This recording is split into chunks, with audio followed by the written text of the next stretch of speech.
हमारे स्टूडियो में Ashika institutional equities के सीईओ। तो Rahul, good afternoon first of all. Normally हम आपको 250-55 पे बुलाते थे, अभी मार्केट थोड़ा एक्सटेंड हो गया है तो थोड़ा सा हमारी बातें भी एक्सटेंड हो जाती हैं ना। और ये थोड़ा सा टाइम जोन ऐसा है, अब देखिए कैश का काम चल रहा है, इंडिकेटिव प्राइस आता रहेगा आपकी स्क्रीन पर, वो फ्लक्चुएट होता रहेगा।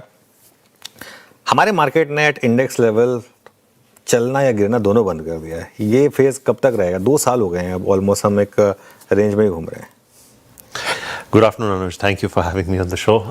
आई थिंक अनुज, एक जो अच्छी चीज़ हुई है और एक बुरी चीज़ हुई है। अच्छी चीज़ ये है कि ये क्वार्टर के अर्निंग्स बहुत अच्छे गए हैं। बिल्कुल।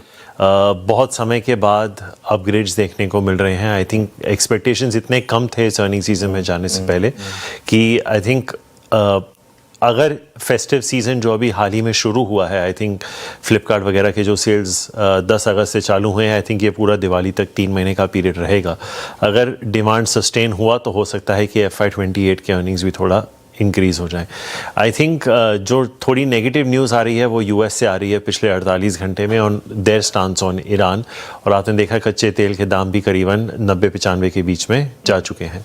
अब इसके चलते आई डोंट नो कि ऊपर से जो FCNRB के अभी एस्टिमेट्स हैं 31 अगस्त तक, वो $80 बिलियन के हैं, लेकिन रुपी ने अप्रिशिएट होने की कोई साइंस नहीं दिखाए हैं अभी तक, विच इज़ अ बिट डिसकंसर्टिंग। तो आई थिंक एक पॉजिटिव आपका कॉर्पोरेट अर्निंग्स थे, दूसरा रुपया है और ये जो तेल के भाव हैं, क्योंकि इसका डायरेक्ट इम्पैक्ट आपके इंटरेस्ट रेट से पड़ेगा।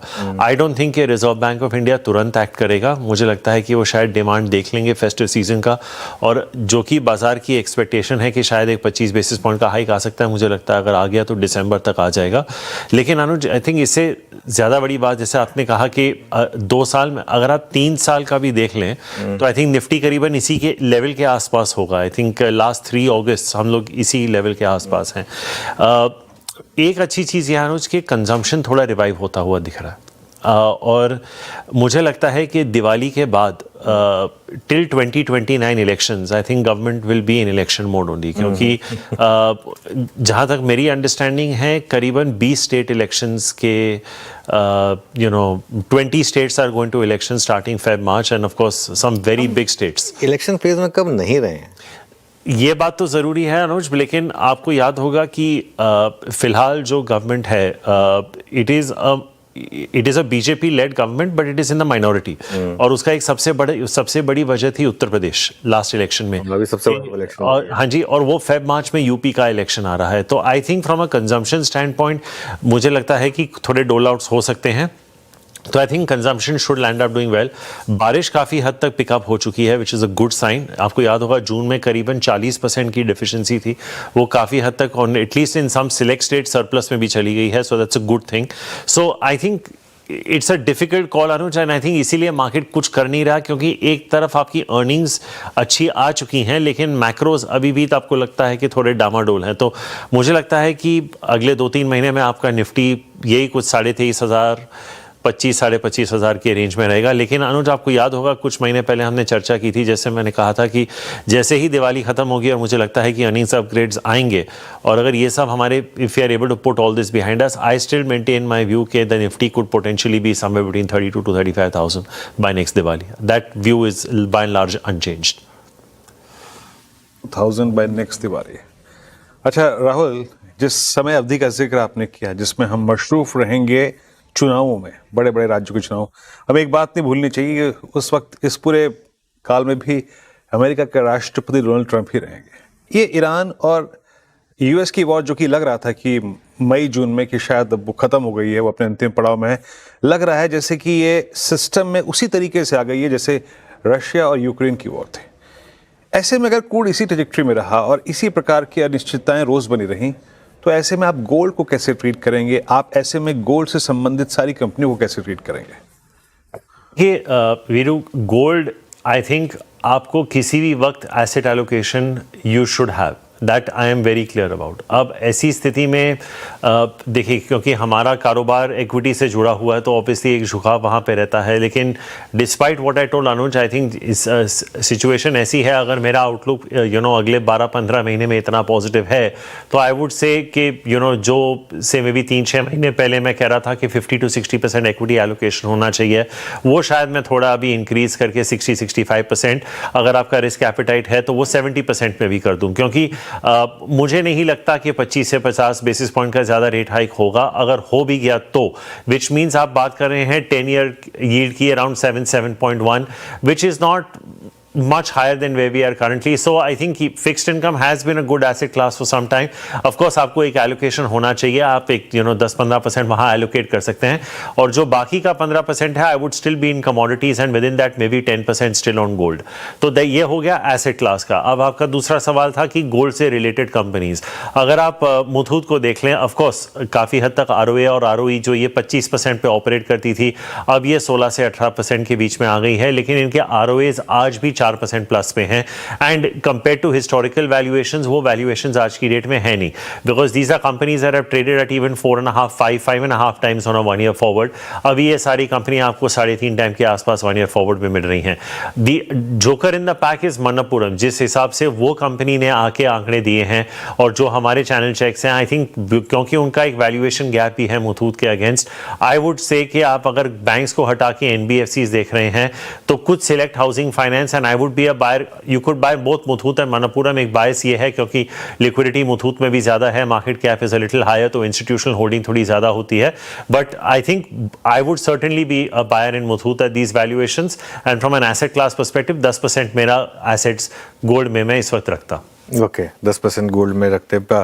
राहुल, ये IT में जो रिवर्सल हुआ था, क्या जिसे कहते हैं has it played its course, या फिर आपको लग रहा है अभी थोड़ी और रैली हो सकती है IT में? अनुज, एक तरफ से ये नो ब्रेनर हो गया था क्योंकि 13-14 टाइम के मल्टीपल पे आ गए थे। आपको याद होगा जब लीमन का क्राइसिस हुआ था 18 साल पहले, तो these companies were trading at between 9-11 times. अब वैसी तो स्थिति है नहीं कि इतना उस वक्त बैंक्स की कटबैक हो रही थी स्पेंडिंग पे। इस वक्त बैंक स्पेंड कर रहे हैं लेकिन AI पे कर रहे हैं, तो वो वैल्यूएशंस वर स्क्रीमिंग बाय। अगर आप ग्रोथ के लिए भी नहीं खरीद रहे, आप free cash flow dividend yield के खरीद रहे हैं, आप बायबैक्स के लिए, तो आपको in a way it was proxy to a fixed income investment at one point in time. But मेरा ये मानना है अनुज, और मेरा यही पॉइंट रहा है काफी समय से, कि इनके कैश बैलेंसेस इतने ज्यादा हैं। हमने देखा है कि कोफोर्ज, परसिस्टेंट वगैरह ने जाके एक बोल्ड एक्विजिशंस लिए हैं। मार्केट का रिएक्शन कहीं पॉजिटिव होता है, कहीं नेगेटिव होता है, but I think if they can buy growth, because organically large cap companies Anuj पांचों के पांचों मुझे नहीं लगता 7-8% से ज्यादा ग्रो करेंगे। So if you can get into a situation जहां आप जाके ग्रोथ खरीद लें AI और ऐसी कैपेबिलिटीज में जो आपके पास नहीं है, and you buy growth and obviously the rupee depreciation helps you in your billing, तो ऐसी अगर स्थिति आ गई कि IT कंपनीज के अर्निंग्स 11-12% में अगर प्रोजेक्ट हो जाएं, तो I think there is still room for these valuations to expand further. अभी तक मुझे नहीं लगता कि मार्केट को वो कॉन्फिडेंस आया है कि अर्निंग्स डबल डिजिट में हो सकते हैं। मिड कैप कंपनीज में है, इसीलिए आप देख रहे हैं despite the correction, persistent, KPIT, Tata Elxsi वगैरह, ये सारे जो कंपनीज हैं, they are still trading at double the valuation of large cap. आपको कोई भी मिड कैप IT कंपनी आज भी 25 से कम के मल्टीपल में नहीं मिलेगी। So I would say selectively I would still be nibbling in. I think if I was to look at mid cap IT, Persistent and Coforge would be the places जहां पे मुझे लगता है मेरा थोड़ा ज्यादा झुकाव होगा। लार्ज कैप्स में ऑब्वियसली एक ओवरहैंग TCS के ऊपर भी है कि अभी टाटा ग्रुप में कौन आएगा, क्या व्यूज होंगे, पर मुझे लगता है ऑन रिलेटिव बेसिस अभी भी टेक महिंद्रा के वैल्यूएशंस थोड़े ठीक ठाक हैं, थोड़ा और मार्जिन एक्सपेंशन आ सकता है। तो आई वुड से कि जो मार्केट इतना अंडरवेट था, I think you could get into a situation where you could just be about 100 basis points underweight to maybe even a neutral call. Okay, चलिए वीरू, अगला सवाल लेने से पहले एक बार बस, अब 20-22 सेकंड बचे हैं, वो मैक्सिमम टाइम है। अब किसी भी वक्त एडजस्टेड क्लोज आ सकता है आपका निफ्टी का, जो पोस्ट कैश का क्लोज है 24,234 था निफ्टी का लेवल प्री कैश पर, और आज एकदम एंड तक चला है मामला, एकदम एंड तक चला है। हाँ, और आई थिंक पोस्ट हो गया है, लेकिन लेवल क्या है 24,252, एकदम एंड में आया आज। 24,252 पर निफ्टी बंद हुआ है, 24,234.75। अब इसको रिफ्रेश करिए प्लीज, अब वो वाली प्लेट दिखाइए जो हम नॉर्मली दिखाते हैं, तीनों इंडेक्स वाली, जो सबसे पहले CNBC आवाज़ नहीं आपको दिखाई थी, और हम जैसे पायनियर होते हैं हर चीज़ में, निफ्टी 17 पॉइंट का डिफरेंशियल है, बैंक निफ्टी में 114 पॉइंट का डिफरेंशियल है, थोड़ा सा बैंक निफ्टी ऊपर आया है, सेंसेक्स एकदम फ्लैट है। तो बीरो ठीक है मामला, बस बैंक निफ्टी में थोड़ा सा हल्का सा एडजस्टमेंट है, बाकी सब ठीक है। बिल्कुल, बाकी सब ठीक है यहाँ पे। अच्छा राहुल, इस क्वार्टरली नंबर्स को देखने के बाद स्पेशली न्यू एज स्टॉक्स में आपने क्या क्या ऐड किया, या फिर पहले से जो था उसको ऐड और किया? लुक एट एफएसएन ई कॉमर्स, इस क्वार्टर में क्या शानदार प्राइस परफॉर्मर रही है। लुक एट लेंसकार्ट, गजब का मूव रहा है इस क्वार्टर में। आपका फ्रेश एडिशन क्या है इस स्पेस में? फ्रेश एडिशन तो नहीं है वीरू। आई थिंक इसमें एक ही चीज़ है कि जेप्टो का आईपीओ इस क्वार्टर में जो बड़ा एक एंटिसिपेटेड था वो नहीं हुआ। उसके चलते आई थिंक स्विगी में एक थोड़ा सा एक रुचि सी पैदा हो गई है इंस्टीट्यूशनल इन्वेस्टर्स में, क्योंकि जिस तरह के वैल्यूएशंस अभी अगर आप हेडलाइन नंबर देखें, if you include both the food delivery as well as Instamart, तो आपको अभी भी इंस्टामार्ट वर्चुअली फ्री पे मिल रहा है। अगर आप इटर्नल की बात करें, जो उसके मार्केट कैप की अगर हम चर्चा करें, तो मुझे लगता है कि अगर इसको सिर्फ ब्लिंकिट को अगर आप 40-45 टाइम्स से अगर वैल्यू करें, और जो ब्लिंकिट का एबिटा है हमें लगता है कि अगले 2 साल में करीबन 2500 करोड़ के आसपास हो सकता है, तो सिर्फ ब्लिंकिट का मार्केट कैप आपको 1 लाख करोड़ के ऊपर मिल रहा है। So I think Eternal could still be something that we could add. मुझे लगता है कि 360-375 का भाव अभी भी इटर्नल में आपको देखने को मिल सकता है, because they are running the shop very very well, they are well capitalised, I think they are very focused on their cash flows, so that's a good thing. I think Swiggy की अभी हाल ही में एनालिस्ट मीट हुई है, obviously projections बहुत ज़बरदस्त हैं EBITDA के। Market unfortunately उस दिन स्टॉक रेड में बंद हुआ था, बट आई थिंक अगर वो ऑन कोर्स चले जाएं, तो जब आपको याद होगा जब जोमेटो की जर्नी शुरू हुई थी, वो करीबन 40 या 50 रुपीज़ का लो करके आज अराउंड 300-325 के आसपास है। तो आई थिंक अगर स्विगी वो फॉलो कर सकता है, और अगर कैपिटल मार्केट में एक और कंपेटिटर नहीं आ जाता in the form of Zepto, तो मुझे लगता है कि Swiggy could be a good addition, because जैसे मैंने कहा कि अभी you are not paying any valuation for Instamart. I think Nykaa's results were all right. I think you can certainly Nykaa हर एक डिप पे आई थिंक हम देख सकते हैं, क्योंकि वो पूरा segment I think consumer and consumer related मुझे ठीक ठाक लग रहा है। एंड हालांकि ऑफ कोर्स हमारे कंपेटिटर ने आज अर्बन कंपनी पे रिपोर्ट निकाली है, लेकिन we have held a positive view on Urban Company for quite some time, and I think that could also be an interesting name. तो ऐसे कुछ फ्रेश एड्स नहीं है, ये वही नाम है जो जिनकी हम काफ़ी समय से चर्चा कर रहे हैं, बट मुझे लगता है कि in terms of absolute return Swiggy could be the best, may be followed by eternal, and I think Nykaa and Urban Company could be third and fourth in that list. Alright Rahul, चलिए बहुत बहुत शुक्रिया आज हमारे साथ जुड़ने के लिए और अपना समय देने के लिए हमें। Thank you so much.